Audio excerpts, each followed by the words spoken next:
I'm Brandon Rice, and I am the owner of That Black Coffee Cart.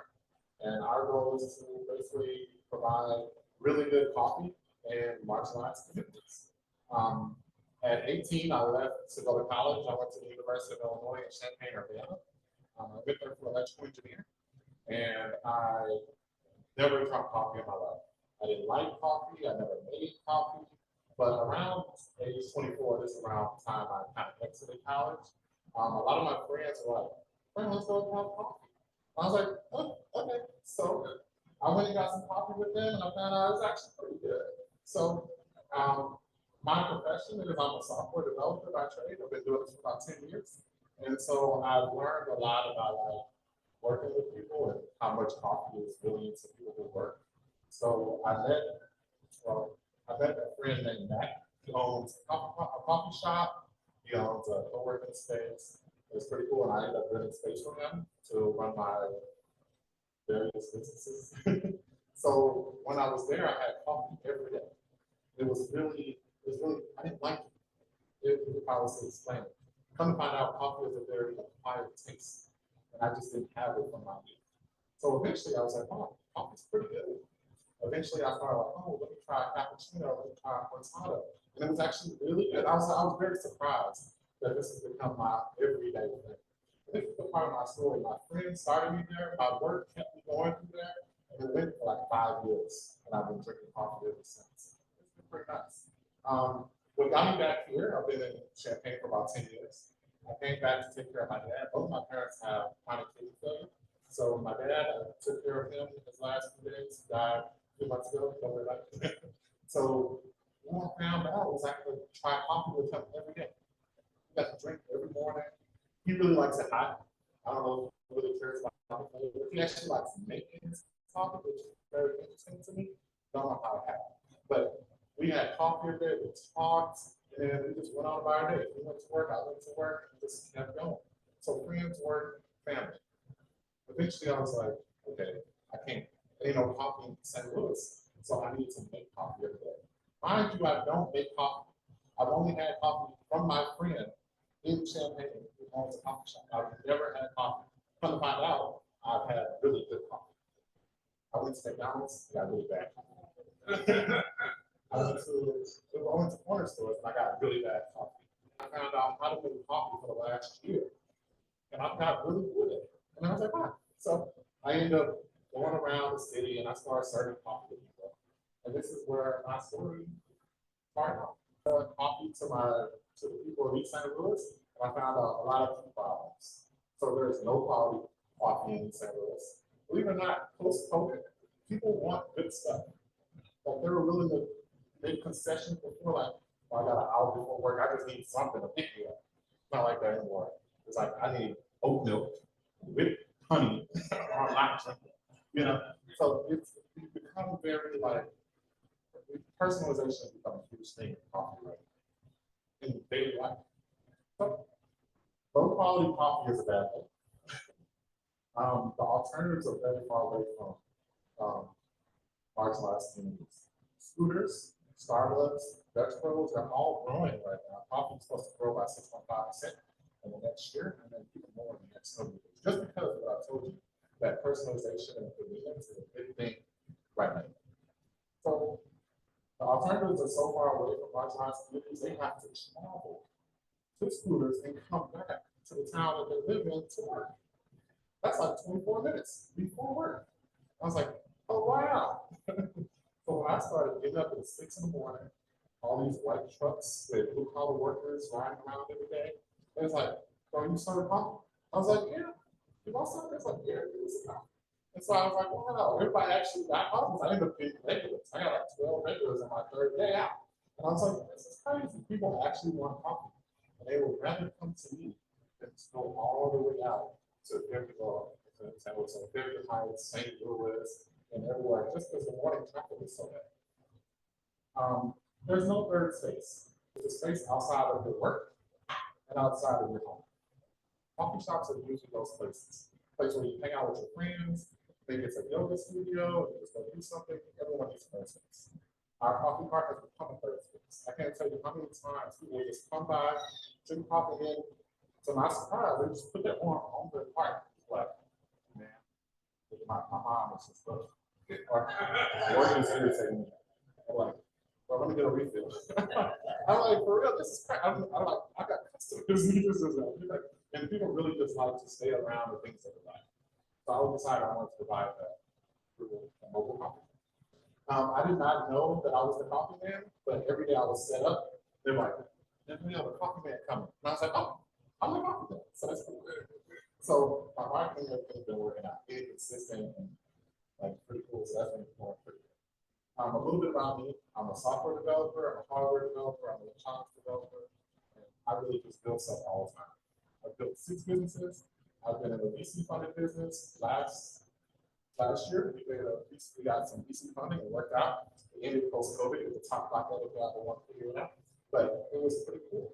I've been in this space a long time, and I decided to go coffee because there's something I lack, and that is marketing and distribution. I can build anything. I can talk to anyone, everything like that. But the marketing part, I've always had a part. But now I do understand how it works. But I want to get into it. The most marketable thing, every week you got a new thing. Every like, I mean, you got the community like, hey, we got this, we got this. You want to try this, you don't want to try that. It's very interesting. Actually having a sales level. I'm going to teach you how to do it. So I built 3 carts in the last year to serve my customers. The first one was on my bike. Being in a college town for 10 years, I did not need a car, so I rode my bike everywhere. It's an electric bike. So I made a small cart here. It worked out. Donation only, and I made $300 that day sitting in front of a church. I was like, wow. And I didn't even take any money. It was so interesting. What people say to me, like, never give away anything for free, young man. You know, and they just give me the money. It's so crazy. $20 for a cup of coffee. And that happened like 4 times. And then it happened every day that I've been out. The second one, I put a big old cooler inside. And I bought a golf cart and I just attached it to my golf cart. And I just rolled around the city. These St. Louis has really bad roads, got busted out tires, and it really messed up the axle on my first cart and my second one. So the second part did allow me to serve cold drinks, which is really nice. My third and final part, which I use right now, is attached to a car, it has its own title, and it works out pretty well. It has everything I need. Electricity, I built a solar generator that handles everything. I built plumbing inside, and the car works just fine. I took it out, and I've been running it. All right, so this is just we have really good word of mouth. I decided that that's going to be my route for marketing in St. Louis. There is no coffee in St. Louis. All day. It's pretty crazy to me. And then when I try to go to coffee in St. Louis, they're all small businesses really close together that are really hard to get to. Then I have to get out my car to get it. It's a whole problem. Sure, it's good coffee, but it's not convenient. It's not close. And no one goes to a lot, believe it or not, a lot of coffee shops in downtown St. Louis are closed. Right. So after doing the research and going and out there for a year, I figured out what our target market is. It's not the public. So I'm marketing that. So what I found out is I target working people between the ages of 18 and 64, 400 customers daily within a 2-mile radius, use gas down and everything like that. And I even tried out a few markets. And as you can see, at the new Broadway, which is a 55 and up community, I sold 50 cups in 2 hours. There was only 50 people there. And then I sold 40 cups at this organization called the Jackie Drunk Person Foundation. And I sold 40 cups, and there's only 30 people there. And I did that in 2 hours. So I was like, oh, this is actually a good market. This is what I like about it. So coffee became, we started off in coffee post-war, and everybody was just drinking coffee at home, like instant coffee, Maxwell, Folgers. But then we moved to the second wave. Second wave is coffee shops, like cafes, Starbucks. What we call the third wave is artisan coffee, specialty coffee. Specialty coffee has become a huge thing. It's mainly Australia's coffee culture, and it's all about personalization, getting coffee just right. I'm on the fourth wave. Technology, personalization, and giving people sourcing from sustainable places. Since I'm a technology person, I want to create coffee the most efficiently as possible and just like enjoy doing it. I'm not an artisan that just wants to like press coffee and make the right and everything like that.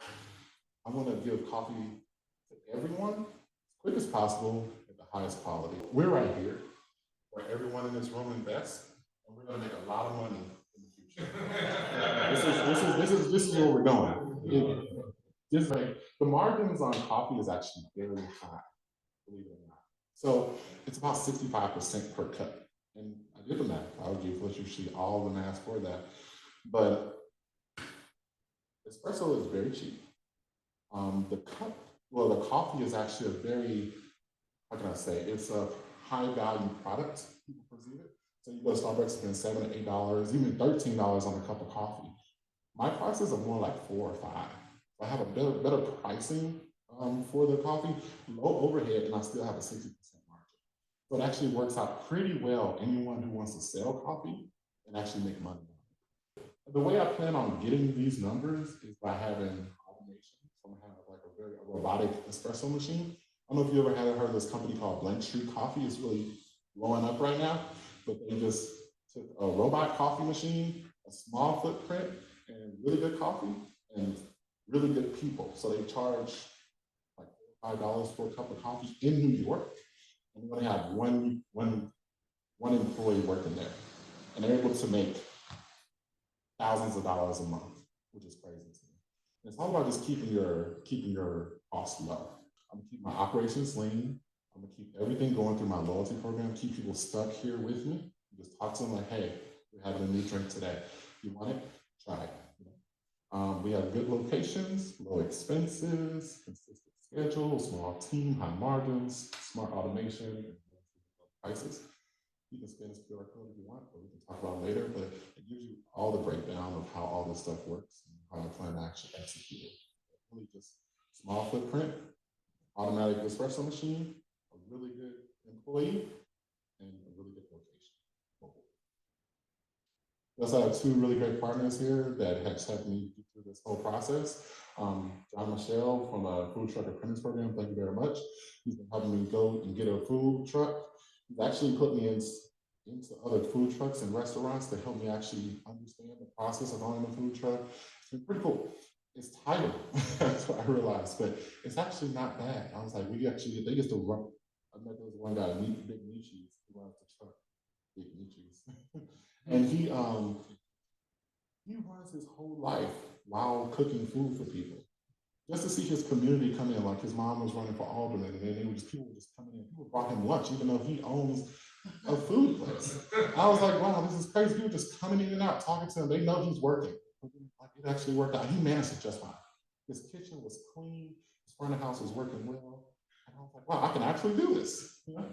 So I did that for about 2 weeks just with him. And then the currency of current, I think this is really cool. The currency of current allows people, the way I think about it in layman's terms, it allows people to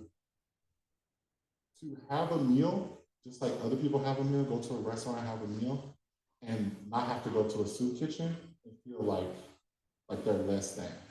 You come to a place just like everyone else, you order your food, you take it and you eat it. But it's all the back end system that John Michelle has put together and make it work. It's been going really well. I'm asking for 85K today at a 60-month term, 6-month grace period to get everything set up at a 5% interest rate. I'm going to spend the money on a food truck, a smart espresso machine, some operating capital, get my truck prepped because marketing is important. Insurance, inventory, and licensing. So what it's really about. It's not about the money, it's not about the coffee, it's about the community and what we're doing for the community. I've talked to so many people out there. I've served coffee to a lot of people. I've served lemonade to a lot of people, and they really like it. I was really excited. They talk to the people next to them. I've had the mayor of East St. Louis, Washington Park, Collinsville, all come to my park, and they're just sitting there talking to their constituents while they're drinking some coffee. I didn't know they were going to be there. I've been to multiple garden openings, sports events, and people drink coffee all the time. It's just been nice. I've met a lot of people, and that's how I became the coffee man.